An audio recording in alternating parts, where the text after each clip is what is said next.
So what exactly is and isn't a Geordie? Well, first of all, if we go to the English Oxford Dictionary description of a Geordie, it states this: a Geordie is a native or inhabitant of Tyneside or a neighbouring region of northeast England, or the dialect or accent of people from Tyneside, especially Newcastle upon Tyne. But what exactly does that mean? Who exactly does it refer to and who doesn't it refer to? Do you have to be solely from Newcastle to be a Geordie?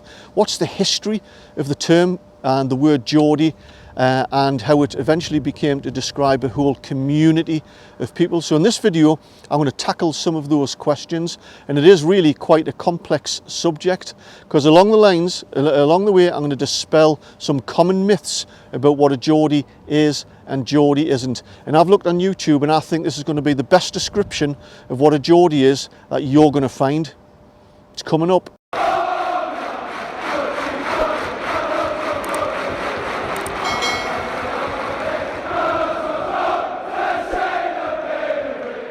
Welcome back to my channel, Tyneside Life. My name's Eddie. If you're new here, I cover football but also history and culture of Newcastle and the general Tyneside area. And this video is going to be a history one, and it's a subject that's the topic of some hot debate, and I think you're going to really enjoy it. A couple of things about this video though. It's not going to be an in-depth historical record. I'm going to be touching on the broad points. Any inaccuracy in the historical record is purely by accident. But also secondly, I'm not going to stand here and patronise you and tell you what is, who is and who isn't a Geordie, because that just wouldn't be right. What it is, I'm going to explore the history of it so you have a better understanding of what a Geordie is, and you can make up your own mind. First of all, we need to explain, and I'm sure many of you there already know, that Geordie is a derivative or a nickname of somebody called George. But where did the name George come from? Well, its earliest record is of Greek origin, going back a couple of thousand years, and it's my supposition that George came across to Britannia, these islands here, probably through the Roman invasion to about 2,000 years ago. Now, there are variations of the word George depending on the country of origin, because it went through old Greece, through the Roman Empire in Europe and eventually into Britannia. But there is Georgius, Georgius, and of course Geordie. But I can't find the origin of where Geordie became the nickname of George. It's a bit like, when did Andy become the shortened version of Andrew? I don't know. It's probably hundreds of years, but I did find a record of a Scottish kind of folk singer in the 1600s. He was referred to as George Geordie. So it goes back quite a few hundred years, this link between George and Geordie. Consequently, and there is anecdotal evidence, I can't find the root of it, but it seems that the people of Scotland and northeast England generally, where it became popular to sons who were called George, were then nicknamed Geordie. Now, you might be wondering why I'm stood next to the old town wall of Newcastle, which was built in the 13th and 14th century to keep out invaders, and in particular the battles and skirmishes that were had between us and Scotland. But the town wall does actually form part of the story, where the first kind of notion of where the term Geordies come from. I'm going to get into that right now. Now, in the early 1700s England, in particular 1714, Newcastle, the town, was strategically and economically really important to the country. It was the fourth largest town in Britain, and it was just getting a grip and just taking hold of the Industrial Revolution, where we relied on heavily with coal production and transportation, but also with ironworks. And then actually in 1711 Newcastle had its first newspaper. So Newcastle was a really busy town. It took its taxes from the mining and transportation of coal, which was brought from various villages around the area, north and south of the Tyne, via staiths. They were put onto boats called keels, put onto bigger ships, and they were transported all around the country, in particular London. Now, during the early 1700s, our royal line became a little bit complicated. In 1714, King George I came to throne in England. He was from the House of Hanover, so he was German. He didn't speak a word of English, or hardly any English, but he spoke German and French, and that upset the Scots in particular, which gave rise to the Jacobite Uprising, who believed that their annexed king, the annexed King James Edward Stuart, should be put back on the throne. So that gave birth to the Jacobite Uprising, which started in 1715. Now, King George I, like I said, he was German, didn't speak a word of English. His subjects used to ridicule him behind his back, of course, but he was also referred to as being quite unintelligent. So you can imagine at the time in early 1700s England that there was a lot of controversy about this new king. I don't imagine anybody was particularly fond or loyal of this particular king because of his overseas heritage. So the Jacobite Uprising, which was about a 30-year period between 1715 and 1746, which eventually led to the Battle of Culloden near Inverness, was a sort of resistance. It wasn't specifically Scotland against England. There was division amongst the Scots and the clans. The Highlands and the Lowlands disagreed on this, but also as well there were parts of certainly Northumberland that supported the Jacobite movement. And in 1715, the Jacobites, in their first rebellion against the Hanoverian government and their army, happened when they brought the army south through Northumberland, which had a lot of support. A lot of men joined the Jacobite rebellion, but when they got to Newcastle, Newcastle shut its gates to the Jacobite rebellion. In fact, at the time leading up to this, Newcastle actually detained about 700 Jacobite sympathisers, which would have been contained within the town walls of Newcastle, but also the surrounding fishing and pit villages around the town wall. And this leads on to theory number one, that the Geordies were King George's men, as if it's a kind of sense of pride of George, you know, St. George, wearing the armour, slaying dragons. We're the Geordies.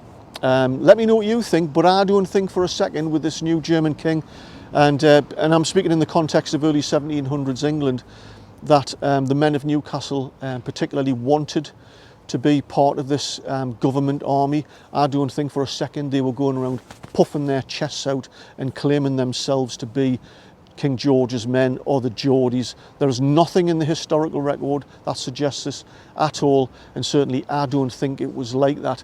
In fact, all things being considered, I think most people of the region probably wanted to join the Jacobites, but Newcastle, like I said earlier, had this strong economic link with London in particular, with the transportation of coal and with it getting into ironworks, etc. But what is in fact, the only thing that's in a historical record is a folk song, like a poem from the Jacobites about the word Geordie. There's nothing else in the historical record that refers to anything to do with Newcastle. In this song called Come Ye Oer Frae France, it's a song that ridicules the Geordie German, King Geordie. They call him the Geordie Whelp in this particular song, and it satirises his marital problems. There's nothing about Geordies coming from Newcastle at this point. So that's a theory that I don't think holds any water whatsoever, because that's the only reference. And certainly, as I've just said, I don't think for a second the men of Newcastle were going around pumping their chests saying, we're King George's men, we're the Geordies. And in addition to that, it wouldn't be solely exclusive to Newcastle, because if it was King George's men, that would refer to the whole army from London up to Newcastle would have been referred to as the Geordies, and they weren't. If you'd like to see more videos like this and be notified the moment I release the next one, make sure you hit the subscribe button. So there you go, 1715, when Newcastle shut its gates to the Jacobites headed west down what is now Cumbria and were eventually defeated at the Battle of Preston. But this went on, like I say, till 1745-46, when there was a second rebellion under Charles Stuart, Bonnie Prince Charlie, where they were eventually defeated at the Battle of Culloden near Inverness. So that's that particular, what I believe is a myth in terms of where a whole community were referred to as the Geordies. There's nothing on a historical record. It doesn't bear up to any historical scrutiny at all. The only thing, like I say, is that poem come folk song from the Jacobites ridiculing the Geordie German, King Geordie. So through the whole of the 1700s, I don't know if you know, but we had 4 King Georges in a row, and it was during this period where it became really traditional for firstborn sons, particularly in Scotland and the northeast region of England, to be called George, who were then nicknamed Geordie. So the term was really becoming quite popular. But this leads on to the second story of where the term Geordies comes from, and this one for me holds a lot more water, and that's to do with the mining industry. In 1815, George Stephenson invented the safety lamp for miners in this particular region, and it was called the Geordie Lamp. So miners from this region, including County Durham, were referred to by miners from other parts of the country as the Geordies, because they used the Davy lamp as opposed to the George Stephenson Geordie lamp. So for 150 years or so, Geordies were pitmen, but also men who were called George and nicknamed Geordie, and that's where the term really started to catch a hold, where a whole community now was being referred to as the Geordies. And I think if you had said to a County Durham miner 100 years ago and suggested that they weren't a Geordie, you would have probably took your head off, because Geordies were pitmen from all over this region, from Newcastle, south of the Tyne, on the Tyneside pits, but also in County Durham. As you can probably begin to gather now, that this is really quite complex. The lines are blurred. There's no distinct geographical boundary of what a Geordie is and what a Geordie isn't. It's cultural, it's fluid, it's evolutionary. And what I find really interesting is that in recent decades, with the birth and sort of intensity of football rivalry, and the term Geordie is now associated with Newcastle United fans. It's the songs, but Geordies is chanted in St James's Park and wherever else the fans go, but also fans from other clubs around the country refer to Newcastle fans as Geordies. And what this has done, it's meant to be a kind of a cultural appropriation now, where those people from Newcastle now are creating geographical boundaries across the term, taking ownership of the term Geordie to say things like, well, you're on the wrong side of the Tyne, or you have to be born in Newcastle, or you have to be born within 3 miles of the Tyne Bridge, which, as you'll see from everything I've explained with the history, is nonsense. That's just been invented in somebody's head. It just doesn't hold to any scrutiny, and it's certainly historically inaccurate. But also as well, what that does is this kind of appropriation of the term Geordie to exclude others and fracturing the Geordie community, I don't think is a good thing. So that goes back around to the initial question of who are the Geordies, and I would say that nobody owns the term. I've got no right to say who is and who isn't a Geordie, and neither has anybody else. And I would direct anybody watching this to go back to the very beginning with the English Oxford Dictionary version of what a Geordie is, because that's probably more or less what a Geordie is. If you identify yourself as a Geordie, then you're a Geordie. I'm from Gateshead. I identify myself as a Geordie, and that's absolutely fine. We all share the same industrial and cultural past and heritage. We're all from the same area, and we should all embrace that as part of the same community. So, as a matter of interest, going back to 1750 in England, if I was in the army at the time, I think personally I would have been deeply uncomfortable being part of the Hanoverian government military or King George's army. I think at the time, if I was around, I would have joined the Jacobites. I would have fought for what I believed in and stood up for something, but that's just me.